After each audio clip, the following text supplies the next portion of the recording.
Welcome to Stroke Warrior Radio again with another survivor story, and this time it's somebody that turned into an advocate.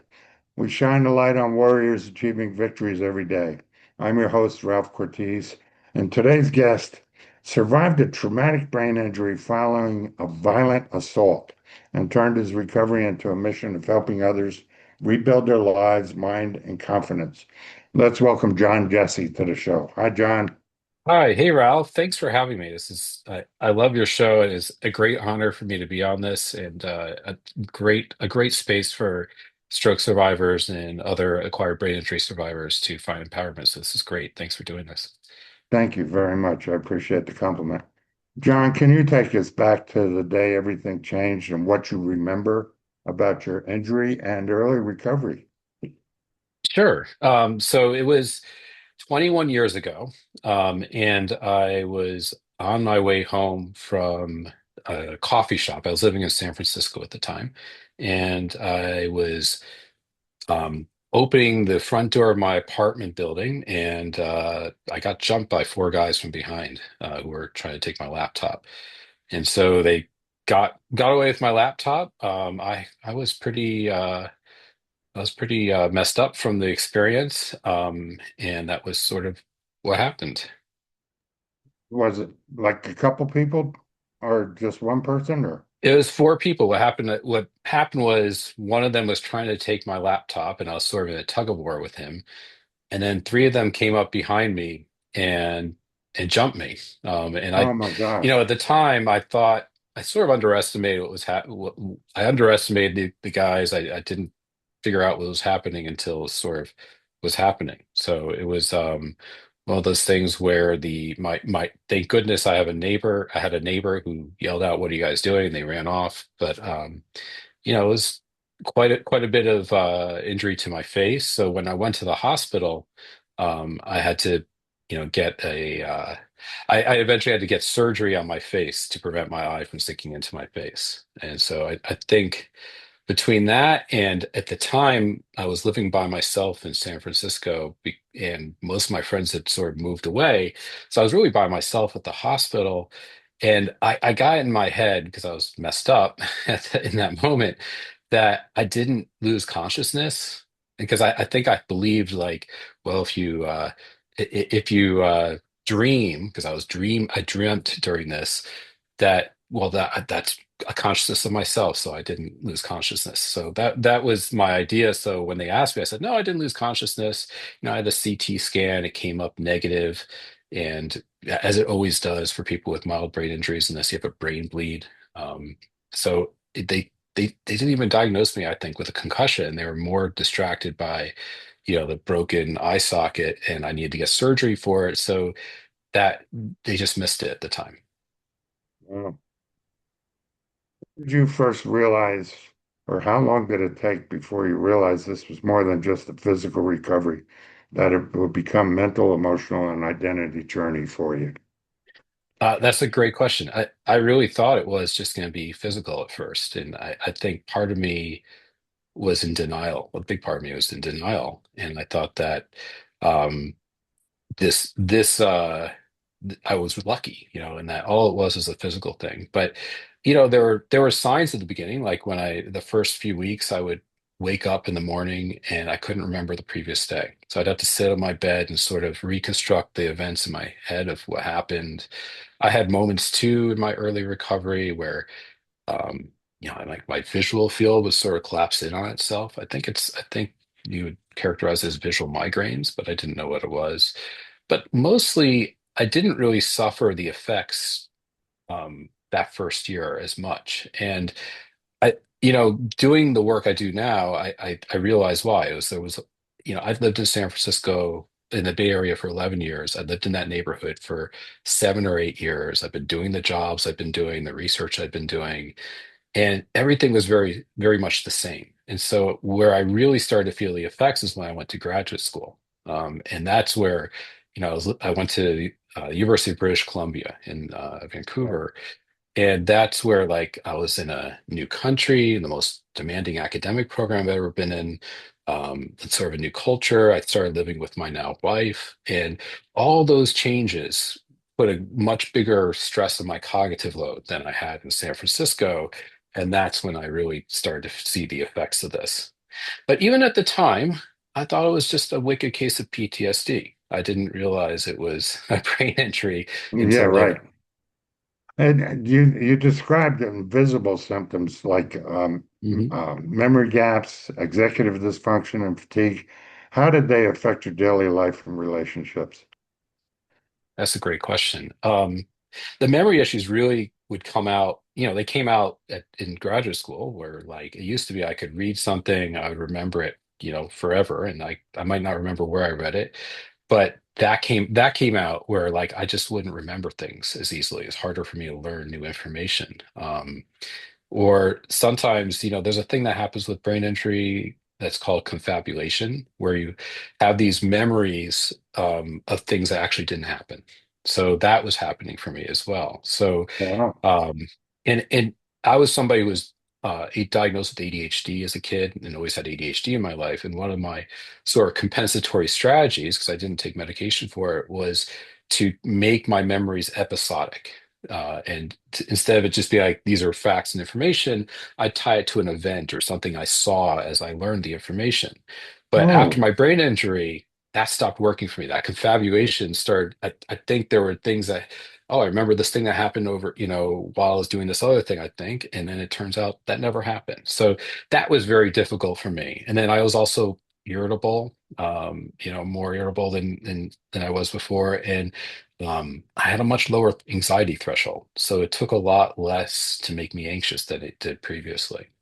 So hmm. and my anger, I would get mad at little things that didn't used to make me mad and wouldn't make most people mad. So there are a lot of ways it affected me that way. One of the things that shocked me was the emotionalism. Did you go through that at all? Oh yeah. My wife and I have a joke that where we talk about it as a click moment because I watched the Adam Sandler movie Click and started crying, afterwards, and it Right. really affected me, which was pretty. At the time, I thought it was pretty embarrassing. Since I've been doing this work, I've run into one or two other guys with the same thing, same Yeah. movie affected them the same way who've had brain injuries. Yeah. Um, I can so watch a you've movie experienced or that too, I imagine. yeah, The not the click moment, but the getting emotional at small things. yeah. And all of a Yeah. sudden, Yeah, was there absolutely. a, was there a turning point where you decided I need to take control of my recovery?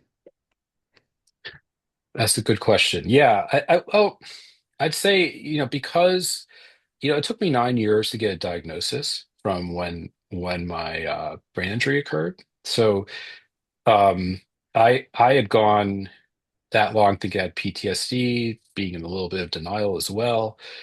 But it was like, after my graduate school, as a counselor, I was working as a crisis counselor, and um, the place where I used to do where I would do that, we would almost always end up in the regional hospital psychiatric emergency room, and we had a little workspace, and it was like, three desks across, but big glass windows. Everybody's kind of, you see everything, everybody sees what you're doing, all this time pressure, coworkers, nurses, doctors all coming in.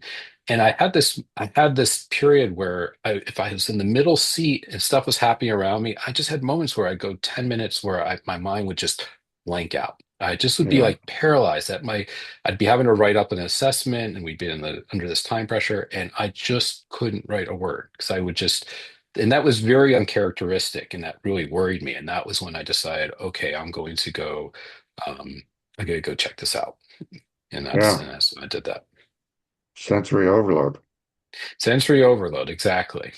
And then, Yeah. a year later, I got therapy for this, and that was when, I started to fully grasp what was happening to me, and that's when I started to work on this more. Wow. Many survivors, stroke, TBI, whatever, uh, describe a feeling of feeling like a different person. Did you Mhm. experience that in the mental health aspect? Not really. I mean, I know a lot of people do. But Right. for me, I don't know. I think that I mean I have this theory of personality a little bit. My own personal theory is that you have a certain like potentials based on sort of what your genetics and such, but like your sort of experience and the environment sort of influence that comes into play. And I think post brain injury, different parts of my personality might have been activated than others, or might have been more for in the foreground than others, but I always felt like the same person in in my experience. What about you? What, yeah, I did go through, it was, and you talk about this too, and we'll talk about it a little more, is I did go through about who am I? What am I? Mm, What is my purpose now? Kind of thing. So I did feel a lot different because I was an athlete. I was captain, always captain of any team I was on. I was an overachiever always, and I wasn't hmm an achiever anymore. I wasn't even a basic achiever. So yeah, I did feel like a different person, and it was tough. I yeah, And I had and to I think go I went through. through that too a little bit. I Yeah, mean, I guess I that's yeah, I hadn't thought of it in quite in those terms, but yeah, I went through that too, where a lot of the things that I sort of hung my hat on identity wise, I no longer could, and that was very disorienting, for yeah. sure. Deb Meyerson wrote a book about that from Stroke Onward, called Mm. Identity Theft. You Oh, I know, love that. I'll have yeah, to when check I that out. first saw the book, I thought, okay, what do I need a book about computers for? You know, it was a great book. It was a Yeah, great book her and her husband wrote about the theft of your identity. Um, yeah, and that's huge for people with brain injuries too. I mean, this is to me, this is a part of the recovery process for every person with an acquired brain injury, whether it's stroke, traumatic brain injury, whatever. But it's it's an important part of it, of like coming to terms with this and grieving what is not there anymore.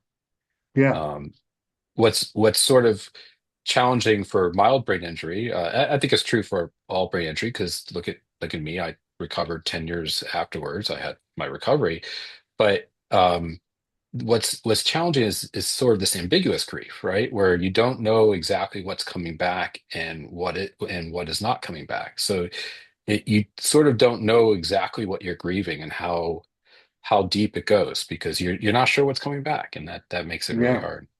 And then there's that difficulty of defining what is coming back. It's like, am I more attentive now? Am I less attentive? Am I less organized? Am I more organized? Those kind of Hmm. things. There's a lot of Yeah. doubt that comes in. Yeah. And plus you have the good days and bad days, right? So you have Yeah, some days that are good and you think, "Wow, I'm back." And then, the other days it's like, "Wow, I'm back at square one." And yeah, it's really challenging. So yeah, it's a challenging and big frustrating. yeah, and it's like it messes with your mind. What was the point, or what helped you reach acceptance? Was it therapy, journaling, spirituality, self-education, your wife kicking your butt? What kind of things did you go through? That's a good question. The wife kicking the butt thing probably was the first step to get to nudge me to do something about it. So I'm very lucky that I have a supportive wife, and all my clients who I saw as a therapist for people with severe and moderate brain injuries, all of them lost their pre-TBI relationship, every single one. And so I'm lucky that that did not happen with me. But that does happen a lot. So she kicked my butt. That was helpful. But really, the main thing that was helpful besides that was therapy. I had a really good person I worked with, and I thought I was going in for sort of cognitive rehabilitation when I started, which is 10 years post injury. But I think quickly they saw there was not much that was going to happen with that, and it morphed into therapy. And the person I worked with was sort of a hybrid therapist coach in terms of what she did with me, and she was amazing, just transformative. So that was great. Tell me what that is, that hybrid coaching, hybrid therapy coach. Well, in other words, she was technically a therapist, and she'd been working on this for like working in this area for something like 30 years. And I would recommend her to your listeners, except she retired years ago and she no longer does it. So, but she inspired me to go into coaching with this because what I realized was really, even though it was technically therapy, a lot of what we were doing was active and, had like specific things to do and was much, in a lot of ways, closer to coaching. So, um, that's how I see it as sort of a hybrid of Yeah. those two. How did your background in psychology and counseling inform the way you processed and healed? Um, that's a good question. In a lot of ways, I'd like to say, I'd like to talk about all these very evolved um, ways it did, but honestly, I sort of would check that in at the door that my therapist counselor hat and just be a client.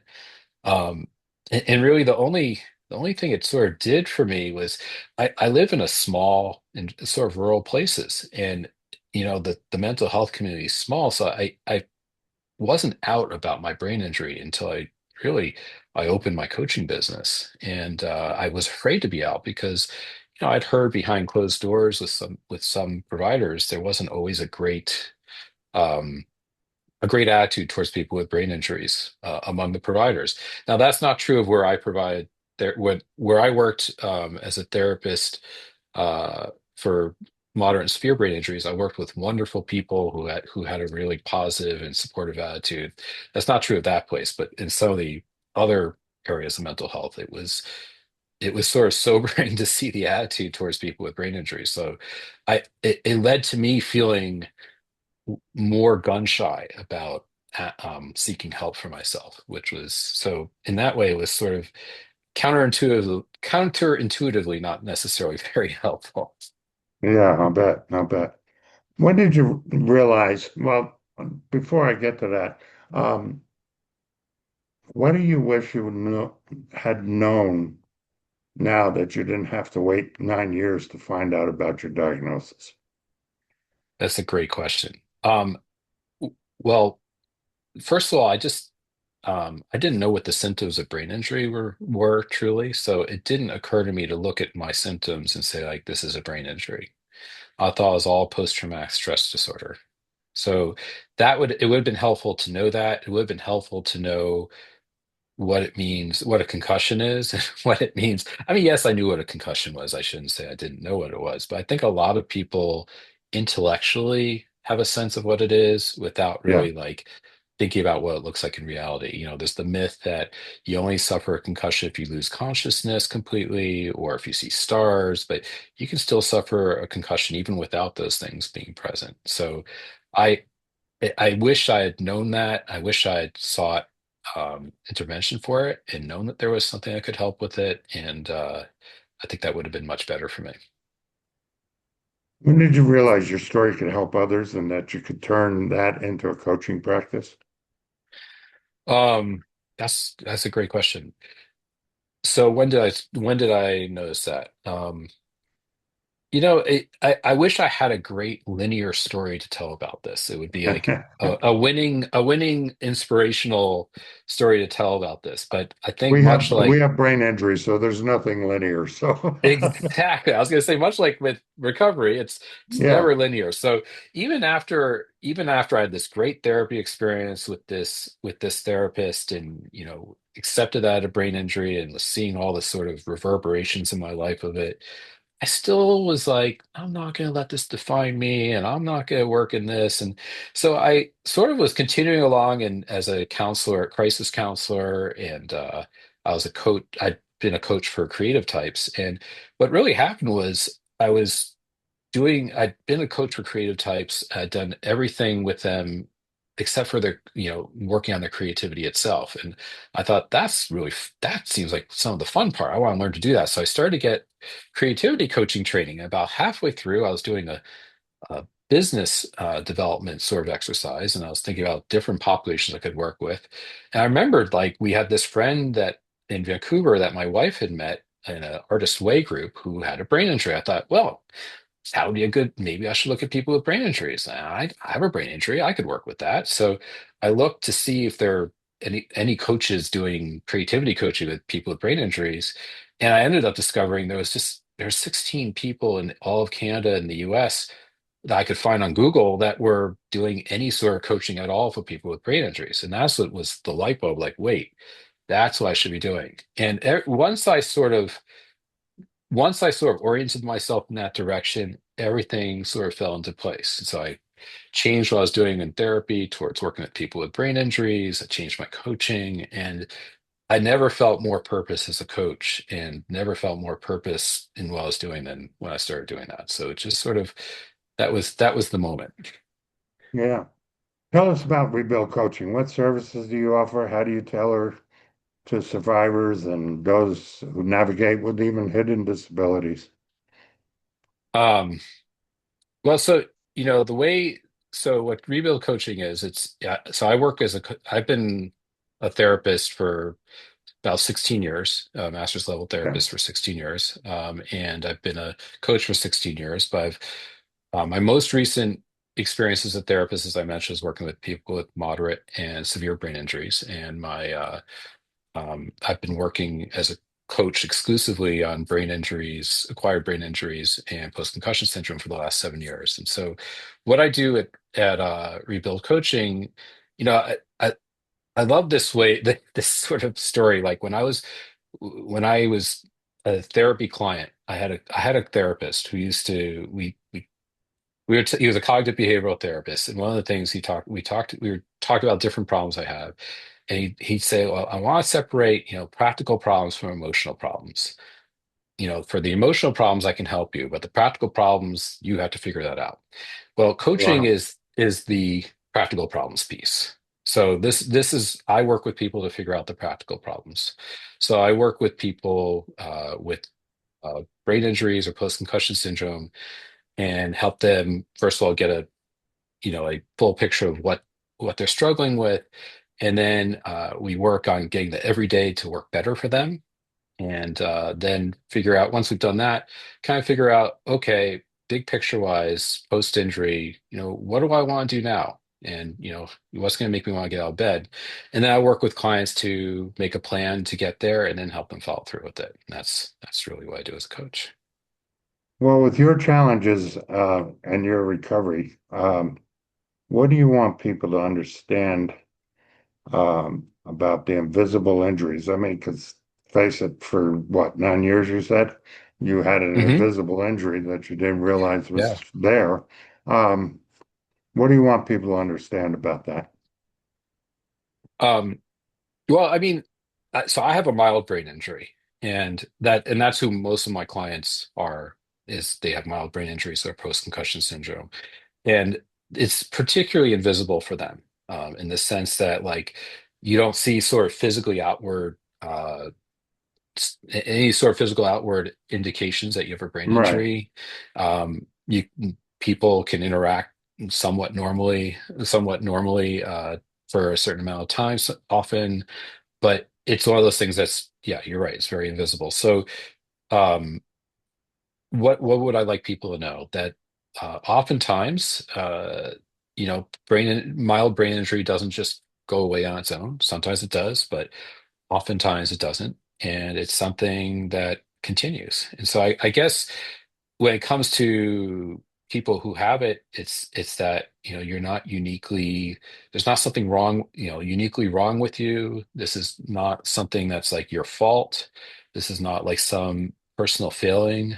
This is a brain injury, and this is sort of the nature of it. And there are going to be ups and downs and good times and bad times, and you just have to continue to, accept yourself and work to improve the areas that are struggles, and leverage on the areas that are, your strengths.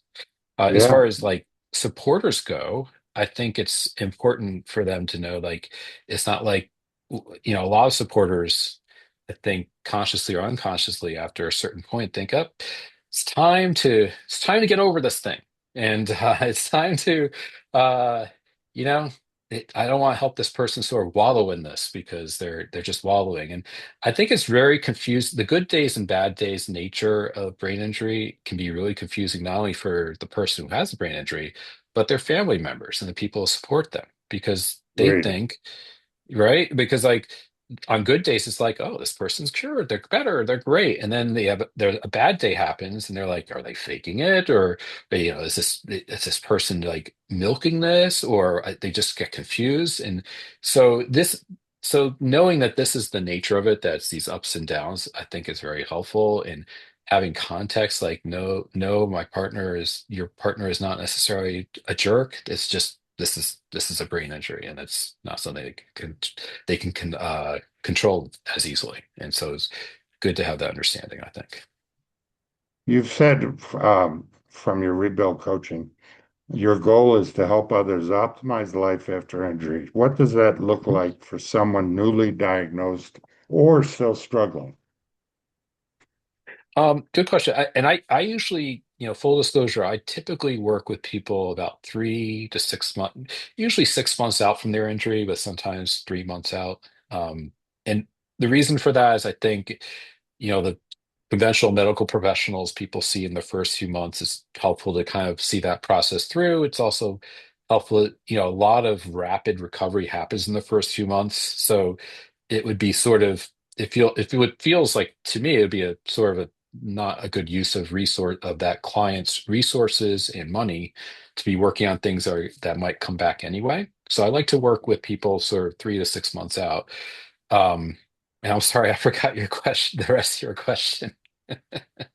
Can Um, you repeat that again? yeah, I forgot it too. Second, let me look at my notes Um, here. You know, it, it's oh it's yeah, your goal is to help others optimize. What does that look mhm. like for someone newly diagnosed or struggling? Yeah, so struggling with brain injury, every individual and every brain injury and every stroke, all the effects of it is unique to each person. So what that looks like really depends on what that person on that person and their brain injury. Um, typically, what I want people to be able to do is to feel like their every day is working better for them, um, and for them to find purpose and meaning in their life as well after that. Like so to figure out like what is it that's going to make me happy in my life and make me feel like I have purpose. So that's typically how I look at that. But like it depends on each person what that looks like. So one client I might see the issue might be like anger issues, right? Another client I might see is that they're completely having trouble with like organization, and another client they can't follow through on anything, right? It can be many different reasons that people come to me, but the goal is to move the needle and address those issues and make it easier to function in the world. One of the things that I didn't realize early on in my recovery was you can fire your therapist, first of all. You can go out Hmm. and interview your therapist Hmm. and go visit their facility and see if they're a good therapy match for you or whatever. Walk us through Yes. your initial evaluation. Well, I do an initial consultation call. It's usually about an hour. And I'll ask clients questions about like what they're struggling with, what they're hoping to get out of coaching, and ask a lot of follow-up questions and sort of talk from there. And then I'll tell them sort of what I do and what my philosophy is, uh, and then see if it's a good match. But you're absolutely right. You want to interview people and get a sense of who you're working with. You do have choice about this, and that's a good thing. But yeah, that's what I Yours do in and my initial consultation. yeah, and your success with rebuild coaching, do you really think that most of that comes from the fact that you're a peer-to-peer counselor? Because you've had a brain injury, so you understand most of what they're going through. Do you think people should be looking for that? I think there are a few. I think that my background, there's sort of three pieces to this that I think is helpful. One is that I'm a trained therapist, so that helps with my questions and Right. my ability to gather information. I'm also a trained coach, and so I know what works with coaching. Um, And I also am somebody who's gone through this because I think there are certain things that it's really hard to understand with brain injury if you haven't been through it yourself. Um, Sometimes it's a matter of it's hard, verbalizing can be hard for people with brain injuries, and it's hard to sort of fully verbalize, fully articulate, or do justice to what you're experiencing. And there's this almost like mental shorthand that sort of I can get with people that I think is helpful. But I think it's also helpful to have like training and coaching so you know what works with people as a coach. The other piece I think is helpful is, and why I think TBI coaching is better than just conventional coaching, is that there are certain things in my experience that I've learned works better for people with brain injuries than it does for non-brain injured individuals that you coach. And some of this is a learning curve for me. Once Yeah. I switched over what I was doing with coaching. But for example, the pace of change is slower.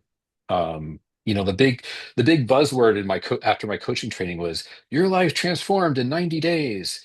Tell that to a brain injury client, they're like, whoa, wait a Yeah. second, because that's just too much. So you you really want to work more gradually. And also everything I do um, as a coach, baked into it is like what the adjustments you have to make for people with brain injuries. So, for example, action steps is always a big part of coaching, like follow-up steps. What happens with a lot of people with brain injuries is that they'll have great ideas for things and then they forget where they wrote them, or they'll write them down in a book and then they'll lose the book, or they don't remember to look at their book. So you always want to sort of bake in like adjustments, like in your strategies of like, okay, how am I going to remember these things that were these great ideas that we're talking about that we're going to implement? So that's always something that's sort of baked into what I do. And that's why I think TBI coaching is better than conventional coaching for people with brain injuries. And what's one mindset shift or exercise that helps survivors rebuild confidence and focus? Um, Mindset shift. Let me think about that. So wait, you said a mindset shift exercise or Yeah, or mind shift or an exercise that people can get to that point. Because you said before, and it struck me that it's not my fault, you know, yeah. those kind of Yeah. things. Yeah, I mean, this is something that was very helpful to me in my own recovery process was that there is there's this sort of normalization that my therapist gave to me that was so therapeutic to me, like this idea that like, oh, this is something that this is your brain injury. This is why you struggle with this. So for example, one thing that I didn't even know was an issue for me until my therapist asked me was like, do you have problems getting started on things? Now, next to short-term memory issues, that is the most common challenge that I come across with my clients. Is like just about every person with a brain injury has problems getting started on things. And so, um, knowing that this is like a typical brain injury thing, it's helpful to know that. So part of it's that. So that's part of what I think is really helpful is like the normalizing. But as far as switching mindset, there's another thing too, which is how I look at recovery. Like I think a lot of people expect that recovery looks like I'm going to be the same person as I was pre-brain injury. And if I'm not, it is a failure. I'm a broken person and I have failed in my recovery.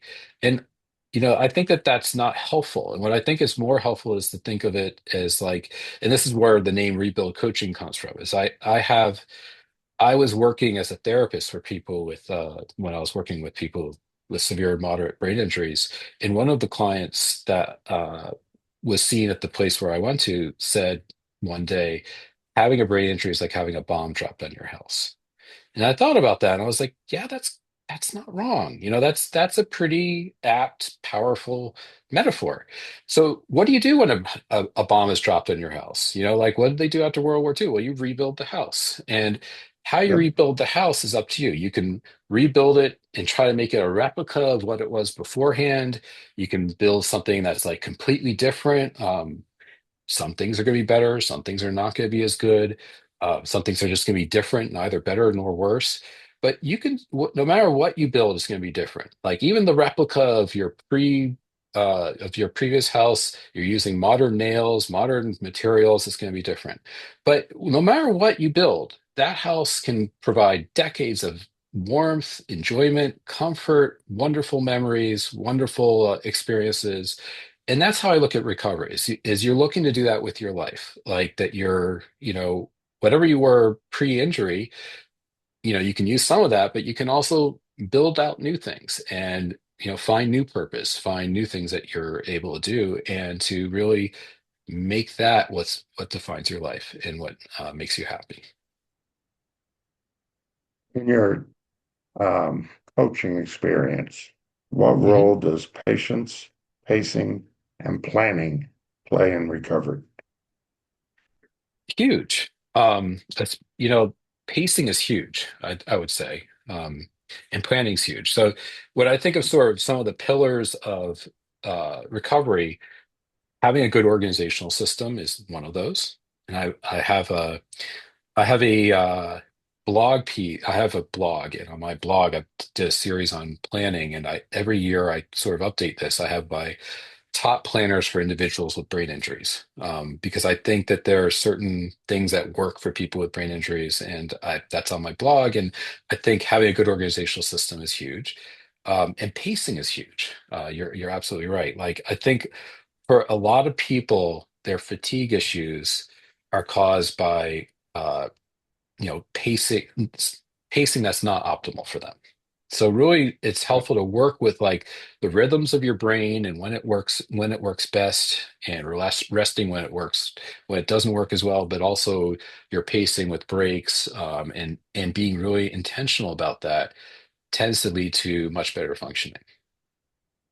So Yeah, I've had oh go ahead. I was going to say when first got back to work, started working again, I tried one day, I remember going out and doing some yard work for about 8 hours. I Oh was wow. wiped out for 4 days. Oh yeah.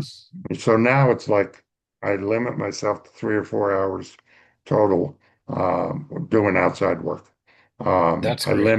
limit myself to reading time, because I know Hmm. if I go more than 15 minutes, I'm lost.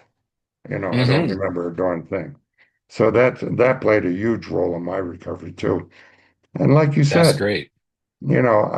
our logo, or our motto, I guess, warriors achieving victories every day.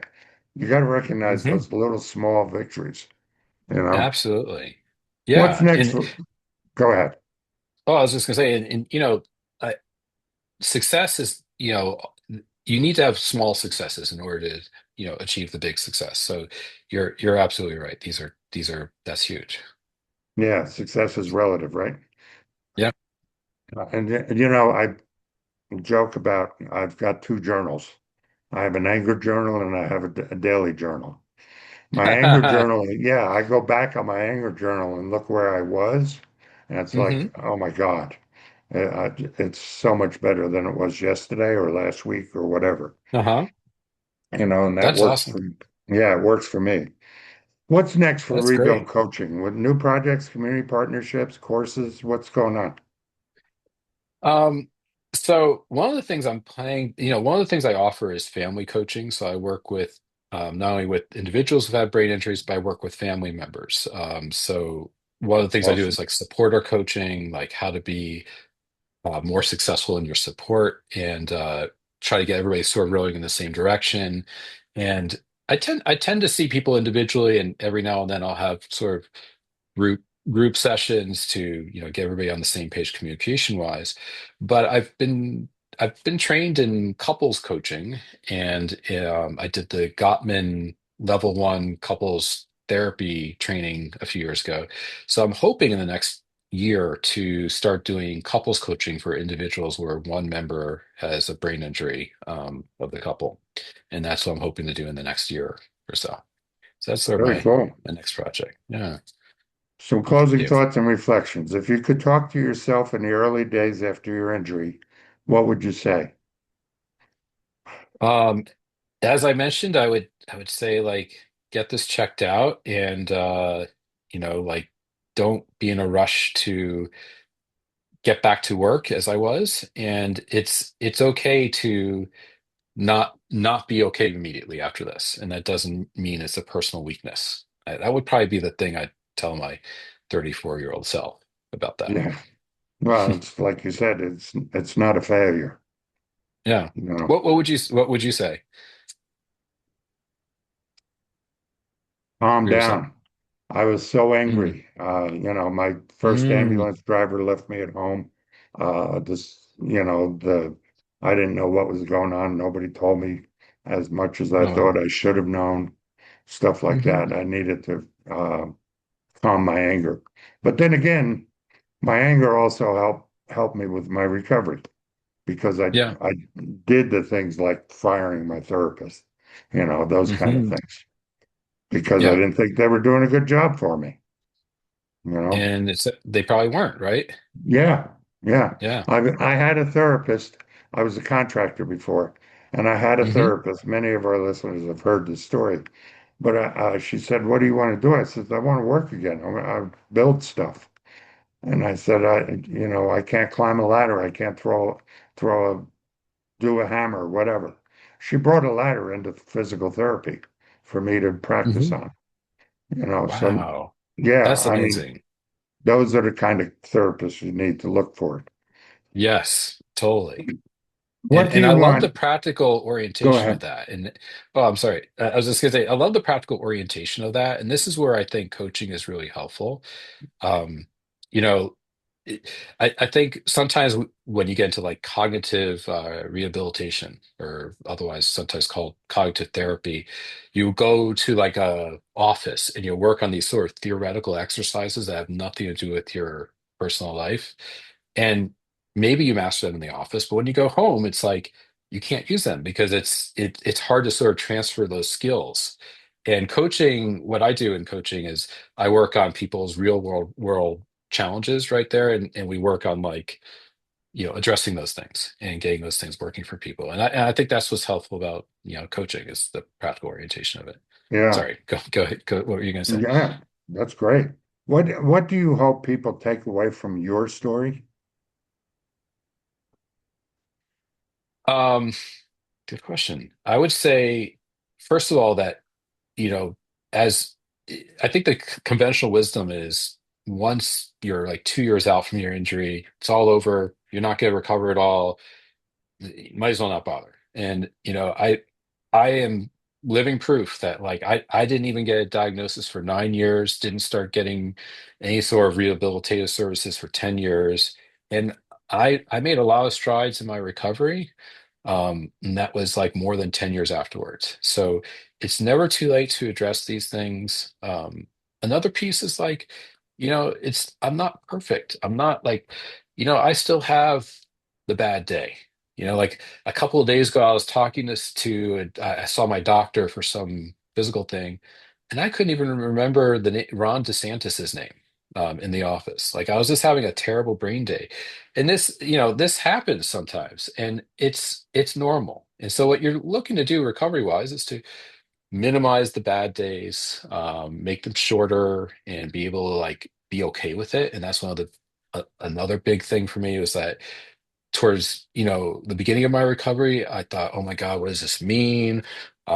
What does this mean about me? This is my life. I was also under the impression I had CTE. Oh my God, CTE. And the thing that you learn as you go through this process is like it's okay. We're gonna have sometimes not great brain days. It's not a big deal. It's not like a evaluation of what the rest of your life is gonna look like. Sometimes we just have a crappy day and it's okay. And you'll wake up the next day and it'll be better. Very cool. How can listeners connect with you and learn more about coaching or speaking? Your Um coaching or s- speaking. yeah, so my website is rebuildcoaching.com, www or https colon two slashes rebuildcoaching.com. I also have a blog that's rebuildcoaching.com/blog. And I'm hoping to start doing some more like videos on Instagram. So you just find my Instagram handle is rebuild coaching. So you can find me that way as well. Very cool. John, Thank you for creating and sharing your powerful story and insightful journey from surviving a traumatic brain injury to creating a space that helps others rebuild not just their cognition, but their confidence and hope. I, for one, appreciate that in my recovery, and I thank you for sharing today. Well, thank you so much for having me on, Ralph, and thank you so much for the work that you do. This is so crucial and important and such a resource for stroke survivors and all brain injury survivors out there. So thank you. Thank you, John.